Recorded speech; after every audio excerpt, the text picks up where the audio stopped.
નમસ્કાર મિત્રો, સ્વાગત છે તમારું માર્કેટ બુલેટિનમાં. એક બાદ એક આઈપીઓ આવી રહ્યા છે અને આપણે એક બાદ એક આઈપીઓના વિડીયો પોસ્ટ કરી રહ્યા છીએ. આજે વાત કરવી છે સીપ રોકેટના આઈપીઓની. આઈપીઓ વિશે તમને તમામ વિગતોર માહિતી આપવી છે, પણ આપણી ગુજરાતી ભાષામાં. પણ તે પહેલાં તમે ચેનલને સબસ્ક્રાઇબ ન કરી હોય તો ખાસ સબસ્ક્રાઇબ કરી લેજો અને હવે જલ્દીથી આપણા 15,000 સબસ્ક્રાઇબ પૂર્ણ થઈ જાય તેમાં સહયોગ કરજો. ચાલો વધુ વાત ન કરતા શરૂઆત કરીએ. તો સૌપ્રથમ વાત કરીએ કે સીપ રોકેટ શું છે, કે આ કંપની શું છે, તમને સરસ ગુજરાતીમાં સમજાવીએ.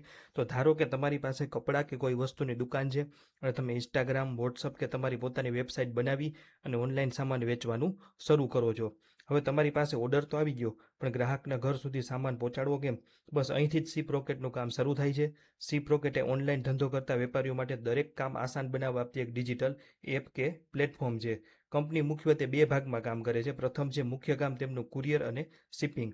કંપની તમારે અલગ અલગ કુરિયરવાળા જેમ કે બ્લુ ડાર્ટ, ડિલિવરી પાસે ધક્કા નથી ખાવા પડતા. કંપની પોતે જ તમને બધી કુરિયર સર્વિસ એક જ જગ્યાએ આપે છે. તમારી દુકાને કે ઘરેથી સામાન ઉપાડી લે છે અને લાઈવ ટ્રેકિંગ પણ આપે છે, એટલે ગ્રાહકને મેસેજ જતો રહે છે કે તમારો સામાન ક્યાં પહોંચ્યો. અને જો ગ્રાહક ઘરે સામાન આવે ત્યારે રોકડા કેશ ઓન ડિલિવરી આપે તો એ પૈસા સીપ રોકેટ તમારા બેંક ખાતામાં જલ્દી ટ્રાન્સફર કરી આપે છે.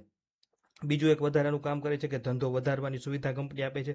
જો તમારી પાસે સામાન રાખવાની જગ્યા ન હોય તો સીપ રોકેટ પોતાના ગોડાઉનમાં તમારો સામાન સાચવે છે અને ઓર્ડર આવે એટલે પેક કરીને મોકલી પણ દે છે. બીજું છે કે આખો ટ્રક કે મોટો જથ્થો દેશમાં ક્યાંય પણ મોકલવો હોય, વિદેશમાં સપ્લાય કરવી હોય કે તાત્કાલિક ડિલિવરી કરવી હોય તો આ બધું કામ સીપ રોકેટ કરી આપે છે. અને ગ્રાહક તમારી વેબસાઇટ ઉપર આવે ત્યારે એક જ ક્લિકમાં પેમેન્ટ કરી શકે તેવી ટેકનોલોજી પણ બનાવે છે. અને સ્ટોક ખરીદવા કે ધંધો વધારવા માટે વેપારીને લોન આપવામાં પણ કંપની મદદ કરે છે. એટલે કે મોટી મોટી એનબીએફસી આરે પણ કંપનીનું ટાઈઅપ છે. એટલે હવે તમને લગભગ કંપનીના વ્યવસાય વિશે ખ્યાલ આવી ગયો હશે. આઈપીઓ ટાઈમ ટેબલની વાત કરીએ તો આજથી શરૂ થયો છે, 14 તારીખે પૂરો થશે. 10 રૂપિયાની ફેસ વેલ્યુ, 97 રૂપિયાનો ભાવ, કર્મચારીઓ માટે 9 રૂપિયા પ્રતિશત ડિસ્કાઉન્ટ, 154 શેરની લોટ સાઇઝ અને 1617.48 કરોડનો આઈપીઓ છે, જેમાંથી 885 કરોડનો ફ્રેશ ઇસ્યુ છે અને 731 કરોડનો ઓએફએસ છે. ગઈકાલે એન્કર બુક આવી ગઈ છે, 11 તારીખે સારી આવી છે. રિટેલર માટે 10% છે, 1,08,213 અરજીઓ છે. સ્મોલ એચએનઆઈ કોટામાં 3865 અરજીઓ છે અને બિગ એચએનઆઈ કોટામાં 7,729 અરજીઓ અનામત રાખવામાં આવેલી છે. વાત કરી લઈ પરિણામોની તો 2024 1357 કરોડની આવક સામે 595 કરોડની જબરી ખોટ, અને 2025માં 1674 કરોડની આવક સામે ફક્ત 74 કરોડની ખોટ.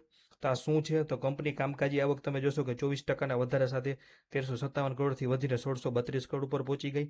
તો આ તરફ આવક વધી, પરંતુ કંપનીએ પોતાના ખર્ચા ઉપર ઘણો મોટો કાપ મૂક્યો.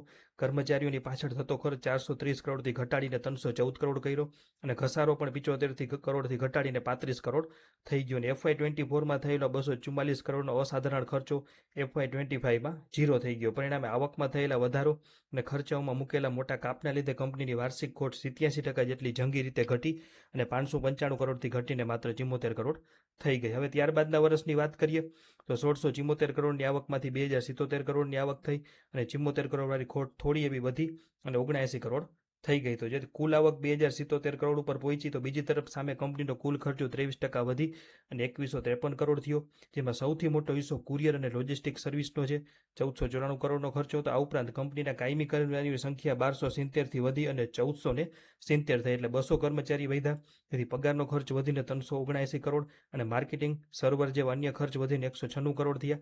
આ સાથે નવેમ્બર 2025થી લાગુ થયેલા નવા લેબર કોડના કારણે કંપનીને 3.25 કે 3.5 કરોડ 3.30 કરોડનો એક વખતનો અણધાર્યો કાનૂની ખર્ચો પણ આવી ગયો. આમ આવક 392 કરોડથી વધુનો મોટો ઉછાળ આવ્યો, છતાં નવી ભરતી, સર્વર, માર્કેટિંગ પાછળનો ખર્ચો અને નવા લેબર લોના વધારાના ખર્ચાના કારણે કંપનીની કુલ ચોખ્ખી ખોટ 74.45 કરોડથી વધી 6.5% જેટલી વધીને FY26માં 79 કરોડ ઉપર પહોંચી ગઈ.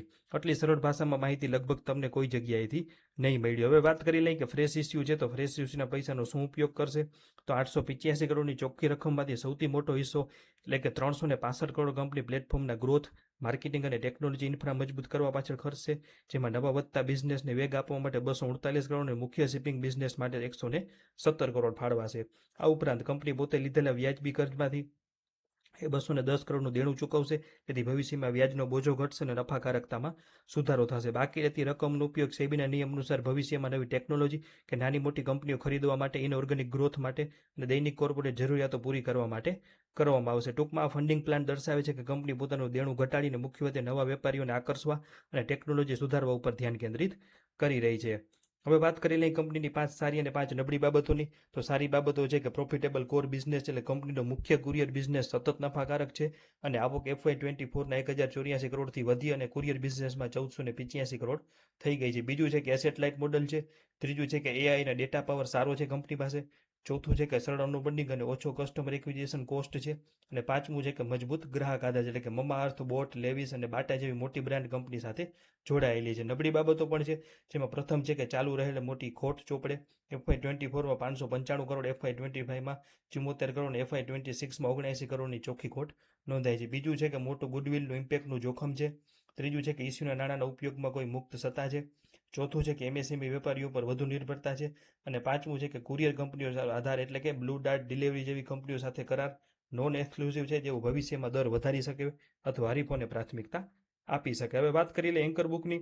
તો એન્કર બુક અત્યંત મજબૂત આવી છે.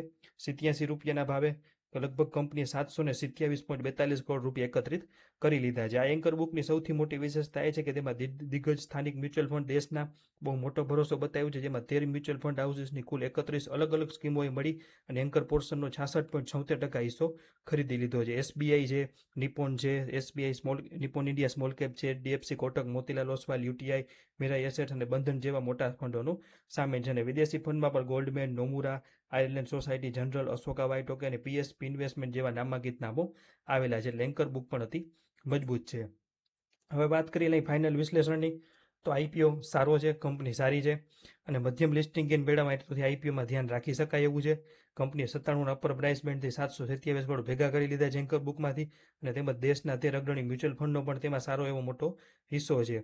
અને આટલું મોટું સંસ્થાકીય રોકાણ લિસ્ટિંગ સમયે શેરના ભાવે સારો એવો સપોર્ટ આપી શકે છે. અને કંપનીનો મુખ્ય કુરિયર બિઝનેસ તો પ્રોફિટેબલ છે જ અને કુલ આવક FY26માં વધીને 1485 કરોડ સુધી પહોંચી ગઈ છે. સૌથી મહત્વની વાત એ છે FY24માં થયેલી 559 કરોડની મોટી ખોટ સામે FY25માં 74 કરોડ અને FY26માં 79 કરોડ આસપાસ જ ખોટ રહી છે, જે દર્શાવે છે કે ભૂતકાળના એક્વિઝિશન પછી બિઝનેસ હવે સ્ટેબલ થઈ રહ્યું છે. જોકે અરજી કરતી વખતે એ પણ ધ્યાનમાં રાખવું જરૂરી છે કે કંપની ઓવરઓલ લેવલ હજુ સંપૂર્ણપણે પ્રોફિટેબલ નથી અને તેની બેલેન્સ શીટ ઉપર 915 કરોડથી વધુની ગુડવિલ છે, જેથી ન્યુ એજ ટેકનોલોજી સ્ટોકની જેમ લિસ્ટિંગ ગેઇનનો ઘણો આધાર તે દિવસના બજારના મૂડ ઉપર પણ રહેશે.